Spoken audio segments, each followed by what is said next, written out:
मला नेहमी कंटेंट क्रिएटरचं खूप कौतुक वाटतं. कसं ते व्हिडिओ बनवतात, शूट करण्यासाठी सगळं जिथल्या जिथं क्लीनअप करा, मेकअप करा, रेडी व्हा आणि मला ह्यातलं काहीही जमत नाही. माझ्याकडे असा पसारा असतो. मी फक्त केस बांधून आलेली असते किचनमध्ये आणि बेसिक स्वयंपाक करते, जो नेहमीचा असतो. सणासुदीला पण जे काही बनवायचं असतं पुरणपोळीचा स्वयंपाक, तोही साग्रसंगीत नसतो. सगळे पदार्थ ताटामध्ये नसतात.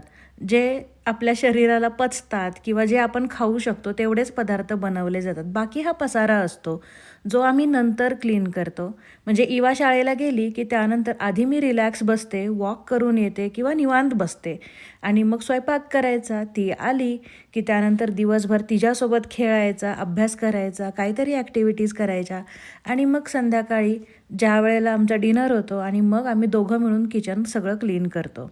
आणि मल्टीटास्किंग करावं लागतं.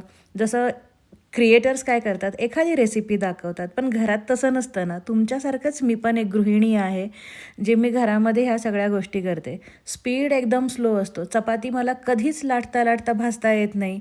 त्यामुळे मी नेहमी आधी चपात्या लाटून ठेवते आणि मग नंतर भाजते. कारण की मी घाई करायला गेली तर माझं काम एक्स्ट्रा वाढतं आणि ते वाढू नये म्हणून मग मला हे असंच करावं लागतं आणि ते मला पटतं. मग चपातीचा कधी शेप जो असतो तो थोडा वाकडा असतो, एकदम परफेक्ट गोल येत नाही. पण जे पण काय कुटुंबाला उपाशी नाही ठेवत आहे मी. मला जमतंय, मी करते आणि मी खुश आहे. जेवणाचा किंवा कामाचा अजिबात लोड घेत नाही. चपात्या पण भाजताना बऱ्याच लोकांच्या वेगवेगळ्या गोष्टी असतात. चपाती गव्हाळ भाजायची, हलकी-फुलकी भाजायची, सगळीकडे डाग आले पाहिजे.